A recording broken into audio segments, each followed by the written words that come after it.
Hello everyone, मेरे इस YouTube channel में आपका बहुत बहुत स्वागत है। जैसा कि आप जानते हैं, कोई भी नया नोटिफिकेशन आता है मैं आपके सामने तुरंत लेकर आ जाता हूं।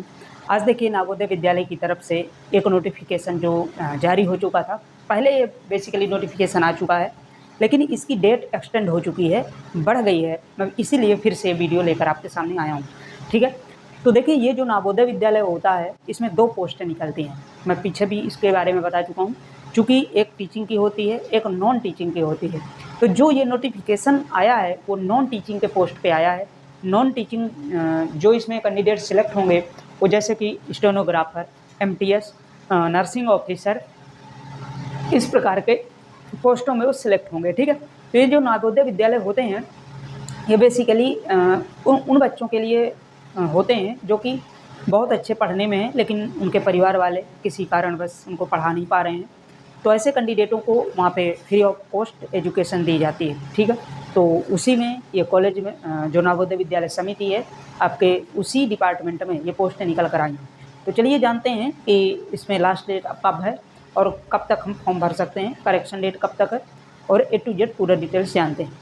तो देखिए, नवोदय विद्यालय समिति जो कि नॉन टीचिंग पोस्ट के पदों में ये वैकेंसी आई हुई है।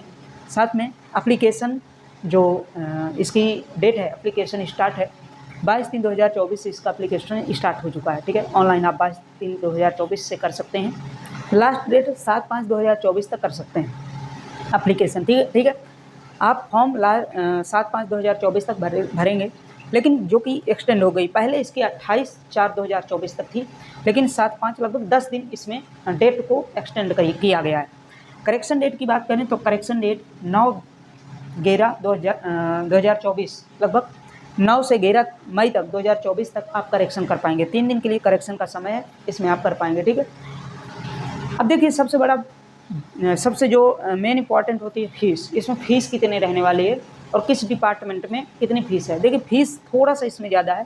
फ़ीस की बात करें तो फीमेल स्टाफ नर्स, देखिए इसमें स्टाफ नर्स होती है, जैसे जेएनएम हो गया, बीएससी नर्सिंग हो गई, ये स्टाफ नर्सें होती हैं। लेकिन इसमें कुछ बॉयज़ भी ये कोर्स को करते हैं। तो बॉयज़ अगर किए हैं तो बॉयज़ इसमें फॉर्म नहीं भरेंगे। ओनली फीमेल के लिए, सिस्टरों के लिए ये वैकेंसी है, स्टाफ नर्स के लिए। ठीक है, तो मैं अभी आपको क्लियर कर दूं कि जो फीमेल स्टाफ नर्स में भरेंगे, फीमेल भरेंगे उनको 1500 रुपये, और अदर पोस्ट के लिए 1000 रुपये रखा गया है। और अदर्स पोस्टें हैं, जैसे एमटीएस हो गया, स्टेनोग्राफर हो गया, कुक हेल्पर हो गया, मेस हेल्पर जिसे आप बोलते हो, इस प्रकार की पोस्टें हुई हैं।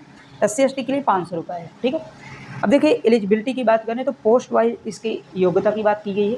हर पोस्ट में अलग अलग योग्यता है। ठीक है, किसी में 10th पास भी है, 12th पास भी है, ग्रेजुएशन भी है, इस प्रकार की पोस्टें हैं।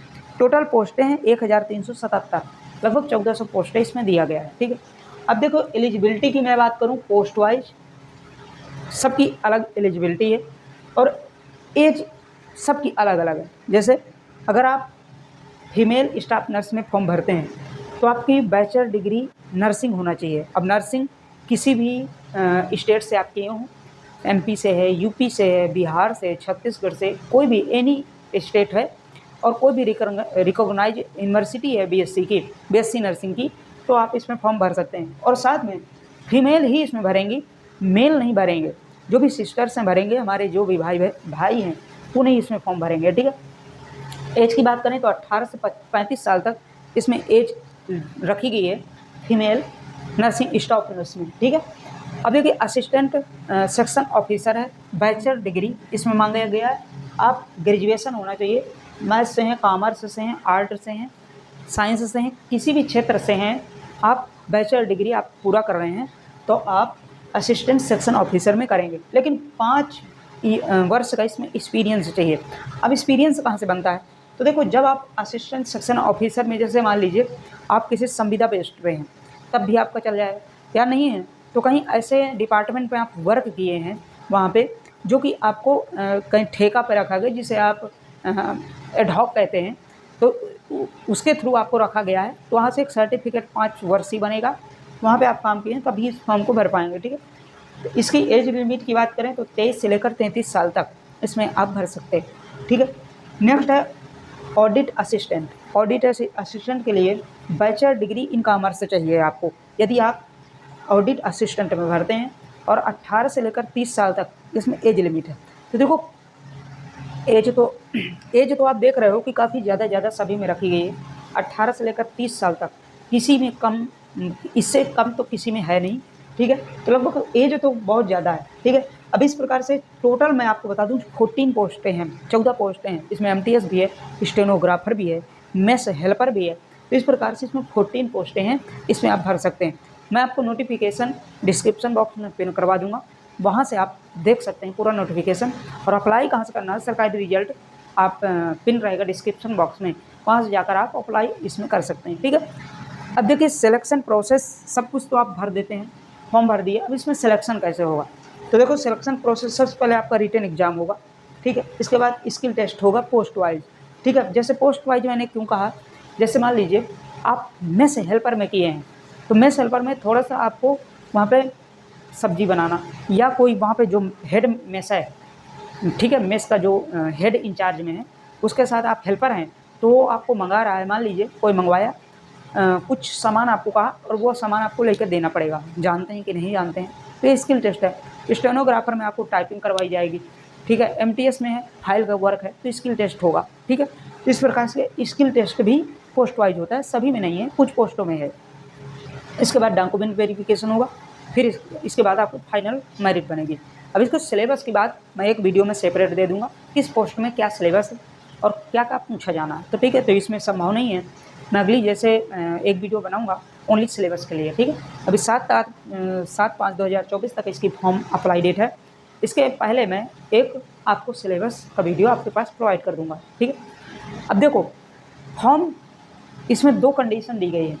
जब अब भी आप फॉर्म भरें तो फेस जो होगा, फेस जैसे ईयर होते हैं, तो ईयर आपको क्लीन, जैसे इस प्रकार से मैं खड़ा हूँ तो ऐसे ही आप फ़ोटो खिंचवाएंगे, और जैसे एकदम फ्रंट आपकी फ़ोटो होना चाहिए, ब्लर नहीं होना चाहिए, चश्मा नहीं होना चाहिए, कैप सिर पे नहीं होना चाहिए, इन बातों का ध्यान रखेंगे। फ़ोटो ब्लैक पेन से आप सिग्नेचर अपलोड करेंगे, ठीक है। तो ये कुछ इंस्ट्रक्शन दिया गया है, तो मैं आपको बता दिया, ठीक है।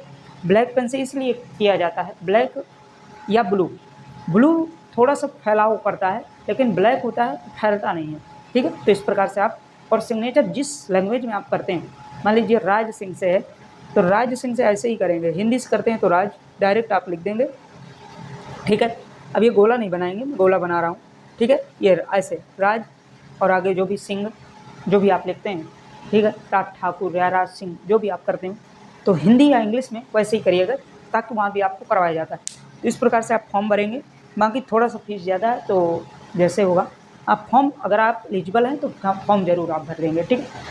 तो ये एक्सटेंड हुई थी डेट में, इसीलिए आपके सामने ये नोटिफिकेशन थोड़ा सा ज़रूरी समझा मैं आपके सामने लेकर आया। मैं इसके बारे में पहले भी बता चुका था एक बार, और साथ में फिर से बता रहा हूँ, ठीक है। और अब जो नोटिफिकेशन नए आते हैं ऐसे मैं आपके सामने लाता रहता हूँ, जल्द से जल्द आपके सामने लाने का प्रयास करता हूँ। तो इस चैनल को सब्सक्राइब कर लीजिएगा, साथ में बेल आइकन को भी ऑन कर दीजिएगा, ताकि आप तक कोई भी नया नोटिफिकेशन पहुँच सके। मिलते हैं नेक्स्ट अपडेट के साथ, तब तक के लिए bye bye. Okay, thank you so much.